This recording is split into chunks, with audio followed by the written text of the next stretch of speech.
कक्षा 10 शेमूसी पाठ 9 सूक्तय के प्रश्नोत्तर। प्रश्न नंबर 1, एक पदेन उत्तरम लिखत, एक पद में उत्तर लिखो। पिता पुत्राय बाल्ये किम यच्छति, पिता पुत्र को बचपन में क्या देता है। विद्याधनम यानी विद्या रूपी धन, पिता है जो पुत्र को बचपन में विद्या रूपी धन देता है। विमूढ़ कीदर्शिम वाचम परित्यजति, मूर्ख व्यक्ति किस प्रकार की वाणी का त्याग करता है। धर्म प्रदाम यानी धर्मनिष्ठ वाणी का मूर्ख है वो त्याग करता है। अस्मिन् लोके के एव चक्षुमन्तः प्रकीर्तितः, इस संसार में कौन नेत्रों वाले कहे जाते हैं। विद्वांस है यानी विद्वान। प्राणेभ्यो अपि कह रक्षणीय है, प्राणों से बढ़कर कौन रक्षणीय है, यानी प्राणों से बढ़कर किसकी रक्षा करनी चाहिए। सदाचार है यानी सदाचार की अच्छा आचार, अच्छा व्यवहार। आत्मनः श्रेयः इच्छन् नरः कीदृशं कर्म न कुर्यात्, अपना कल्याण चाहने वाला व्यक्ति किस प्रकार के कर्म न करे। अहितम यानी अहित, जो व्यक्ति अपना कल्याण चाहता है तो उसको ऐसा कार्य करने चाहिए जिससे दूसरों को दुख नहीं पहुंचे। इसमें पूछा है कि अपना कल्याण चाहने वाला व्यक्ति किस प्रकार के कर्म न करे, तो जो अपना कल्याण चाहता है वो दूसरों का अहित न करे। जैसा व्यवहार अपन अपनों के प्रति दूसरों से चाहते हैं वैसा ही व्यवहार अपन को दूसरों के प्रति करना चाहिए। वाचि किम भवेत, वाणी में क्या हो। अवक्रता यानी वाणी में अवक्रता हो, यानी टेढ़ापन नहीं हो, सीधापन होना चाहिए, बात को व्यंग्य तरीके से नहीं करना चाहिए। अगला प्रश्न, स्थूल पदानि आधृत्य प्रश्न निर्माणम कुरुत, रेखांकित पदों के आधार पे प्रश्नों का निर्माण करो। यथा जैसे विमूढ़धि पक्वम फलम परित्यज्य अपक्वम फलम भुक्ते, मूर्ख लोग जैसे पके हुए फलों को छोड़कर कच्चे फलों को खाते हैं। तो यहाँ विमूढ़धि के नीचे अंडरलाइन है, तो इसके आधार पर अपन को प्रश्न बनाना है। तो अपन इसका हिंदी में यूं बनाएंगे कि कौन पके हुए फलों को छोड़कर कच्चे फलों को खाते हैं। तो कौन को संस्कृत में कह कहते हैं, तो विमूढ़धि के स्थान पे अपन लिखेंगे कह पक्वम फलम परित्यज्य अपक्वम फलम भुक्ते, कौन पके हुए फलों को छोड़कर कच्चे फलों को खाते हैं। और आगे प्रश्नवाचक चिन्ह लगा देंगे। संसारे विद्वांसः ज्ञान चक्षुभिः नेत्रवन्तः कथयन्ते, संसार में विद्वान व्यक्ति ज्ञान चक्षुओं के द्वारा नेत्र वाले कहे जाते हैं।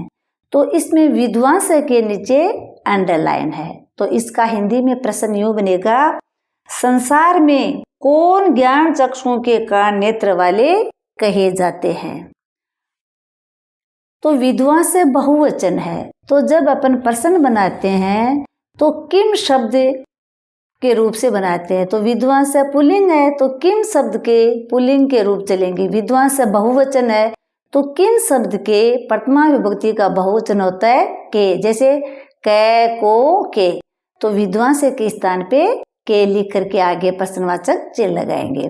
संसारे के ज्ञान चक्षुभिः नेत्रवन्तः कथयन्ते, संसार में कौन ज्ञान चक्षुओं के द्वारा नेत्र वाले कहे जाते हैं।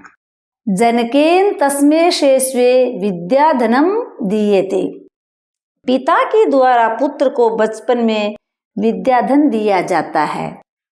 इसमें तस्मै के नीचे अंडरलाइन है, तो इसके आधार पर अपन हिंदी में यूं करेंगे कि पिता के द्वारा किसको बचपन में विद्याधन दिया जाता है। तो तस्मै जो है वो तत्शब्द की चतुर्थी का एक वचन है। प्रश्न बनाएंगे तो किम शब्द के पुल्लिंग के चतुर्थी का एक वचन होता है कस्मे, क्योंकि कै किम शब्द के रूप ऐसे चलते हैं कै को के, कम को कान, केन के अभ्याम कई, कस्मे के अभ्याम के भी, तो चतुर्थी का एक वचन होता है कस्मे। अब अपन तस्मै के स्थान पे कस्मे रख देंगे और आगे प्रश्नवाचक चिन्ह लगा देंगे। जनकेन कस्मै से स्वे विद्याधनम दीयते।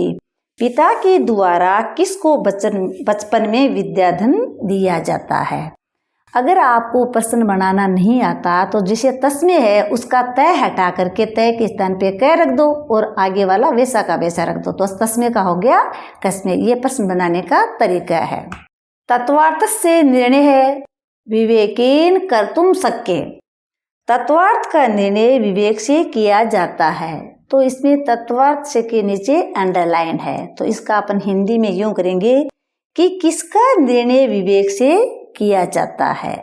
अब तत्वार्थ से है, इसमें षष्ठी विभक्ति है, जिसे राम की षष्ठी विभक्ति का एक वचन होता है रामस्य, वैसे तत्वार्थ से छठी विभक्ति का एक वचन है।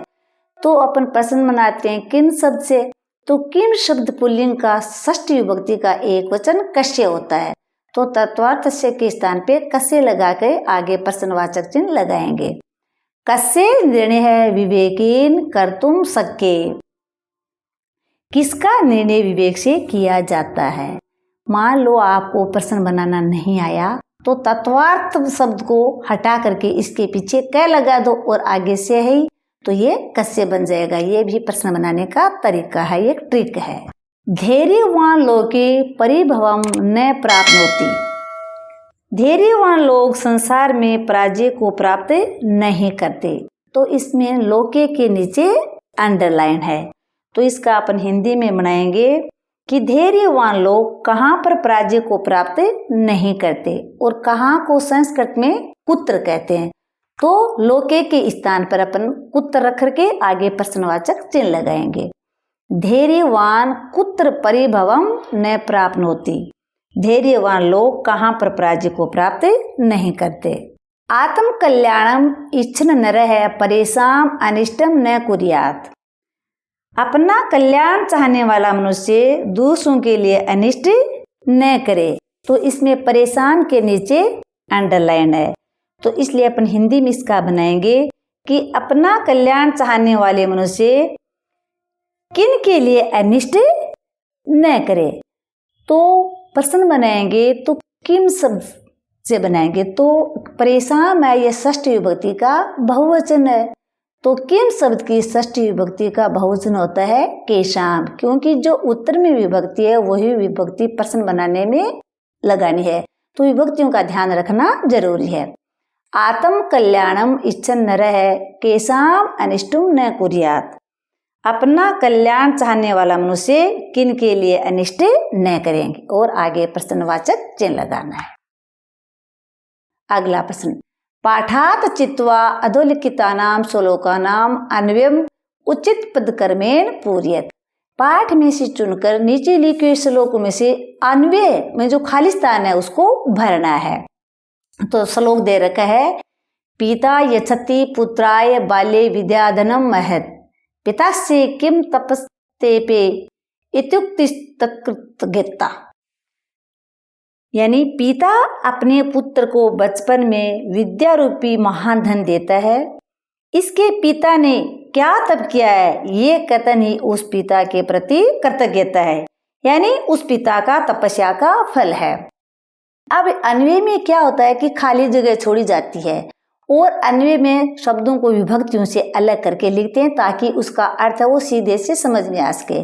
तो अन्वय में भरने का तरीका यह है कि जैसे श्लोक की प्रथम लाइन अपने पढ़ी, पिता यच्छति पुत्राय बाल्ये विद्याधनम महत्, और अब नीचे जो खाली जगह छोड़ी है तो जो शब्द इसमें छोड़ दिया उस शब्द को लिख देंगे। तो अपन देखते हैं पिता खालिस्तान बाल्ये महत् विद्याधनम यच्छति, तो ऊपर देखो क्या बचा, पुत्राय बच गया, तो वो अन्वय में खाली जगह पे भर देंगे। फिर अस्य पिता किम तपेतेपे इत्युक्त्वा आगे खालिस्तान। तो श्लोक के नीचे वाली लाइन में अपन ने देखा कि अस्य पिता किम तपेतेपे इत्युक्ति आ गया, तो बचा क्या, तत्कृतज्ञता, इसको छोड़ा हुआ था तो वो खालिस्तान पे भर दिया। तो ये पूरा श्लोक हो गया, पिता पुत्राय बाल्ये महत् विद्याधनम यच्छति, अस्य पिता किम तपेतेपे इत्युक्ति तत्कृतज्ञता। यानी जब अन्वय किया जाता है तो अर्थ करने में इजी हो जाता है, एकदम क्रम से अन्वय करने पे अनुवाद भी क्रम से होता है, इसलिए अन्वय किया जाता है तो खालिस्तान बनने का तरीका ये है कि श्लोक में आप लाइनों को मिला लो और जो सब छूटा हुआ है वो अन्वय में भर दीजिए। यत् प्रोक्तम येन केनापि तस्य तत्वार्थ निर्णय कर्तुम शक्यो भवेदेन स विवेक इति रीति। जिस किसी के द्वारा जो कुछ भी कहा गया है उसके वास्तविक अर्थ का निर्णय जिसके द्वारा किया जा सकता है उसे ही विवेक कहा गया है। यानी जिससे वक्ता की बातों का वास्तविक अर्थ का ज्ञान होता है वही विवेक होता है। यानी जो कोई बात कहता है और उसका अर्थ वो समझ जाता है वही विवेक होता है। तो अब अपन को इसमें पूर्ति करनी है। जैसे ये खालिस्तान छोड़ा है जो नीले रंग से और अंडरलाइन किया हुआ है वो खाली जगह पूर्ति की हुई है। येन खालिस्तान यत् प्रोक्तम तस्य तत्वार्थ निर्णय येन कर्तुम खालिस्तान भवेत् श खालिस्तान इति खालिस्तान। अब देखो इस श्लोक में से अपन पहले देखेंगे तो येन आ गया, यत् आ गया, प्रोक्तम आ गया, तस्य आ गया, तत्वार्थ निर्णय आ गया, लेकिन केनापि नहीं आया उस लाइन में। तो ये केनापि अपने खाली जगह में भर दिया। फिर आगे येन कर्तुम आ गया, भवेत आ गया, लेकिन शक्य नहीं आया तो उस शक्य को यहाँ भर दिया।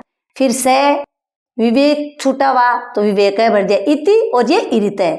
तो इस प्रकार श्लोक में से देखकर अपन अन्वय का खालिस्तान की पूर्ति इजीली कर सकते हैं। पहले सारे शब्दों का मिलान कर दीजिए और जो छूटा हुआ है उसको इस स्थान पे रख दीजिए। तो अन्वय की पूर्ति करना बहुत इजी है। ये इच्छत्यात्मनः श्रेय प्रभुतानि सुखानि च न कुर्यादितम कर्म स प्रेभे कदापि च। जो व्यक्ति अपना कल्याण चाहता है तथा अनेक सुखों की कामना करता है वह दूसरों के लिए अकल्याणकारी कार्य कभी न करे। इसका ये हिंदी अनुवाद है। अब अपन अन्वय की पूर्ति करते हैं। येन आत्मनः श्रेय खालिस्तान सुखानि च इच्छति। आप देखो श्लोक को अपन पढ़ते हैं तो प्रभुतानि सब छूटा हुआ है वो अपने खालिस्तान में भर दिया। प्रेभे अहितम खालिस्तान कदापि च न खालिस्तान। अब देखो प्रेभे अहित में कर्म छूटा हुआ है तो कर्म यहाँ पे भर दिया और नीचे कुरिया छूट गया तो इसको यहाँ भर दिया। तो ये क्रम से जब अपने अन्वय करा तो इसका अर्थ बहुत ही इजीली समझ में आ जाता है। क्योंकि देखो ये का अर्थ होता है जो, अब इसका अर्थ यही तो है कि जो व्यक्ति अपना कल्याण चाहता है तथा अनेक सुखों की कामना करता है वह दूसरों के लिए अकल्याणकारी कार्य कभी न करे। अगला प्रश्न। अधोलिखितम उदाहरणद्वयम पठित्वा अन्येषां प्रश्नानां उत्तराणि लिखित। नीचे लिखे गए दो उदाहरणों को पढ़कर उनके आधार पर प्रश्नों के उत्तर देने हैं। इसमें श्लोक दे दिया और इस श्लोक में से ही प्रश्नों के उत्तर देने हैं। त्यक्त्वा धर्मप्रदां वाचं परुषां यो अभ्युदीरयेत् परित्यज्य फलं पक्वं भुक्ते अपक्वं विमूढ़ि। ये था, यानी जैसे प्रश्न बनाया हुआ है। सत्या मधुरा च वाणी का, सच्ची और मधुर वाणी कौन है? इसका उत्तर है धर्मप्रदा, यानी धर्मनिष्ठ। सच्ची और मधुर वाणी है वो धर्मनिष्ठ होती है।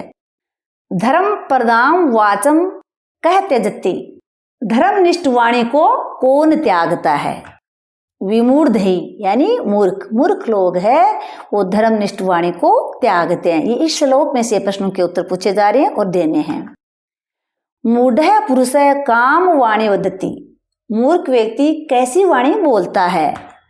परुषाम, यानी कठोर वाणी बोलता है। परुषाम का अर्थ कठोर होता है। मंदमति ही कीदर्शम फलम खादति। मूर्ख व्यक्ति कैसा फल खाता है? अपक्वम, यानी बिना पका हुआ फल, यानी कच्चा फल खाता है। यह है दूसरा श्लोक। ये इच्छत्यात्मनः श्रेय प्रभुतानि सुखानि च न कुर्यादितम कर्म स प्रेभे कदापि च। ये था, जैसे बुद्धिमान नरः किम यच्छति। बुद्धिमान मनुष्य क्या चाहता है? आत्मनः श्रेय, अपना कल्याण। कियन्ति सुखानि इच्छन्ति। वह यानी व्यक्ति कितने सुख चाहता है? प्रभुतानि, प्रभुतानि का अर्थ होता है अनेक, यानी वह अनेक सुख चाहता है। सह कदापि किम न कुर्यात। वह कभी भी क्या न करे? अहितम कर्म, यानी बुरे कर्म कभी भी न करे। जो अहित कर हो, दूसरों के लिए नुकसान देने वाले हो, ऐसे कर्म न करे। सह केबे अहितम न कुर्यात। वह किसके लिए बुरे कर्म न करे? परेभे यानी दूसरों के लिए, परेभे का अर्थ होता है दूसरों के लिए, तो दूसरों के लिए अहित का कार्य न करे। अगला प्रश्न, मंजूषायाः तद्भावात्मक सूक्ति विचित्ते अधोलिखित कथनानाम समक्षम लिखित, यानी मंजूषा में से उन पंक्तियों को चुन करके लिखना है जो द्वि पंक्तियों के समानार्थी हो, यानी समान अर्थ देने वाली हो। यह श्लोक लिखा हुआ है, आचार्येण तु संयुक्त है संपूर्ण फल भाग भवेत, मनसि एक वचसि एकम कर्मणि एकम महात्मानम, विद्याधनम सर्व प्रधानम स वो मनासी जानताम, विद्याधनम श्रेष्ठम तन्मूल मित दधनम, आचार प्रभो धर्म संताचार लक्षण। इसमें से प्रश्न बनाया है, विद्याधनम महत, विद्याधन महान होता है, तो इससे मिलती जुलती पंक्ति है, विद्याधनम सर्व प्रधानम, विद्याधन सबसे प्रधान धन होता है। और दूसरी पंक्ति है, विद्याधनम श्रेयम तन्मूल मितदर धनम, विद्याधन सबसे श्रेष्ठ है और ये सब धनों की जड़ है, इसके समान कोई भी दूसरा धन नहीं है। मूल का अर्थ वैसे जड़ होता है, तो यहाँ विद्या रूपी धन को सब धन की यानी जड़ बताया, यानी इससे बढ़कर कोई धन नहीं होता। विद्या को ना तो चोर चुरा सकता है, ना भाई बांट सकता है, तो जिसके पास विद्या होती है वो सबसे धनवान व्यक्ति होता है। दूसरा प्रश्न, आचार्य प्रथमो धर्म है, श्रेष्ठ आचरण ही प्रथम धर्म है। अब इससे मिलती जुलती पंक्ति इस मंजूषा में से लिखनी है, आचार्येण तु संयुक्त है संपूर्ण फल भाग भवेत, श्रेष्ठ आचरण वाला व्यक्ति ही संपूर्ण फलों को भोगता है। दूसरी पंक्ति है, आचार प्रभो धर्म है संताचार लक्षण, आचरण से ही धर्म उत्पन्न होता है, संत अच्छा आचरण करने वाले होते हैं, अर्थात श्रेष्ठ आचरण संतों का लक्षण है। चिते वाची च अवक्रता एव समत्वम, मन और वाणी में सरलता ही समत्व है। अब इससे मिलती जुलती पंक्ति है, सम वो मनासी जानताम, मन और वाणी में सरलता ही समत्व है। इससे मिलती जुलती वाणी है, महात्माओं के मन कर्म और वचन में एक ही बात रहती है, यानी जैसे उनके बात हृदय में होती है, मन में होती है, वैसे ही वो बोलते हैं। मनसी एकम वसी एकम कर्मणि एक महात्मान है। अगला प्रश्न, अधोलिखितानाम शब्दानाम पूर्तः उचित विलोम शब्द कोष्ठका चित्वा लिखत, नीचे लिखे गए शब्दों के कोष्ठक में से छांटकर विलोम शब्द लिखने हैं। एक तरफ शब्द लिखे हुए, दूसरी तरफ है विलोम शब्द, जैसे पक्व और ब्रैकेट में परिपक्व है, अपक्व क्वचित दे रखा है, तो पक्व का विलोम शब्द अपक्व होता है। पक्व माना पके हुए, अपक्व का अर्थ है कच्चे, जो पके हुए न हो। विमूढ़ धीहि यानी मूर्ख बुद्धि वाला, अब ब्रैकेट में लिखा हुआ है सुधी निधि मंदधि, तो विमूढ़ धी का विलोम होता है सुधी यानी अच्छी बुद्धि वाला। कातर है, ब्रैकेट में लिखा हुआ है अकरुण है, अधीर है, एकात्र, तो कात्र का विलोम शब्द एकात्र होता है, यानी कात्र डरने वाला, एकात्र जिसको डर नहीं लगता हो। कृतज्ञता, ब्रैकेट में लिखा हुआ है कर्पणता, कृतज्ञता, कातरता, तो इसका विलोम शब्द होता है कृतज्ञता। कृतज्ञता वह होती है कि जब कोई व्यक्ति अपने प्रति उपकार करे और हम उसको माने कि हाँ भाई इसने मेरे लिए बहुत बढ़िया कार्य किया, तो वो जो भाव होता है वो होता है कृतज्ञता। और कृतज्ञता, जब कोई व्यक्ति अपने लिए कोई अच्छा कार्य करे और अपन उसका एहसान नहीं माने, तो वो जो भाव होता है वो होता है कृतज्ञता। आलस्यम ब्रैकेट में दे रखा है उद्विग्नता, विलासिता, उद्योग, तो आलस्य जो आलसी होता है कोई कार्य नहीं करता, तो उसका विलोम शब्द है उद्योग यानी जो परिश्रम करता है। परुषा ब्रैकेट में दे रखा है पौरुषी, कोमला, कठोरा, तो परुषा का अर्थ होता है कठोर, तो इसका विलोम शब्द हो गया कोमला। अगला प्रश्न, अधोलिखितानाम शब्दानाम तर्ये समानार्थकः शब्दा मंजूषायाः चित्वा लिख्यन्ताम्, नीचे मंजूषा में शब्द लिखे हुए हैं, उनमें से 3 समानार्थक शब्द छांट करके लिखने हैं। जैसे प्रभुतम, प्रभुतम का अर्थ होता है बहुत सारा, तो भूरी, बहु, विपुलम, इनका अर्थ भी यही होता है। फिर है श्रेय यानी कल्याण, तो शुभम, शिवम, कल्याणम, इनका अर्थ भी यही होता है। चित्तम चित्तम का अर्थ होता है हृदय, मानसम मन है, चेत है, इन सब का अर्थ भी यही होता है। सभा, सभा जैसे मीटिंग होती है, परिषद है, सभा, संसद, इन शब्दों के अर्थ भी वही है। चक्षुष, चक्षु कहते हैं आंख को, तो लोचनम, नेत्रम, नैनम, इन सब के अर्थ भी यही होते हैं। तो मंजूषा में से हमने इन दिए हुए शब्दों के तीन तीन वो समानार्थक शब्द छांट दिए। मुखम, मुख का अर्थ मुंह है, तो आननम, वक्त्रम और वदनम, ये इनके अर्थ होते हैं। अगला प्रश्न, अतिस्तात समास विग्रह दीयते तेषाम समस्त पदानि पाठाधारेण दीयन्ताम, यानी एक तरफ समास का विग्रह दे रखा है और दूसरी तरफ पूरा समास का पद दे रखा है। तो विग्रह में से अपन को समस्त पद बनाना है। जैसे तत्वार्थ से निर्णय, ये विग्रह है, इसका शब्द बना तत्वार्थ निर्णय। तो विग्रह में तो क्या होता है कि विभक्ति लगा करके शब्द को अलग किया जाता है, और समस्त पद बनाते हैं तो इसकी विभक्ति हटा करके दोनों को जोड़ देते हैं। जैसे तत्वार्थ से अश्य, इसमें विभक्ति लगी हुई है, तो इसको अश्य को हटा करके तत्वार्थ और निर्णय को एक साथ जोड़ दिया तो बन गया तत्वार्थ निर्णय। और इसमें षष्ठी यानी अस्य विभक्ति छठी है, तो ये तत्पुरुष समास का उदाहरण है, इसलिए इसका नाम हो गया षष्ठी तत्पुरुष है। वाचिपटु, वाची कहते हैं वाणी को, यानी जो वाणी में चतुर हो, तो वाणी का मूल शब्द वाक होता है, इसलिए ये हो गया वाक्पटु। और ये सप्तमी विभक्ति है, इसलिए सप्तमी तत्पुरुष हो गया। आगे वाले शब्द में प्राय कर चेंजिंग नहीं होता, पहले वाले में तो हो जाता है। जैसे वाची है तो यहाँ वाची का वाक हो गया, ये ध्यान रखना है। धर्म प्रदाति इति, इसका समस्त पद बन गया धर्म प्रदाम, उपपद तत्पुरुष, ये तो बताया है जो आपकी सिलेबस में भी नहीं है। ने कात्रय, ने कात्रय विग्रह और इसका समस्त पद बनेगा एकात्रय, और ये है नए समास, जिसमें नए लगा हुआ होता है तो नए समास होता है। तो इसका समस्त पद बनाना बहुत ईजी है, नए की जगह ए लगा करके दोनों को मिला दीजिए। नए हितम, तो नए की जगह ए लगा के अहितम, और इसमें नए तत्पुरुष है। महान आत्मा यशाम, महान है जिसकी आत्मा, उसको अपन महात्मा कहते हैं, यह है बहुब्रीहि समास।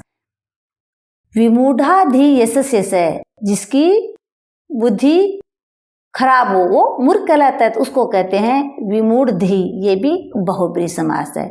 अब बहुब्रीहि समास वो होता है कि एक तो इसका विग्रह करते हैं तो यशस्य से लगता है, और दूसरी जो शब्द तीसरा अलग ही अर्थ देता हो वो बहुब्रीहि समास होता है।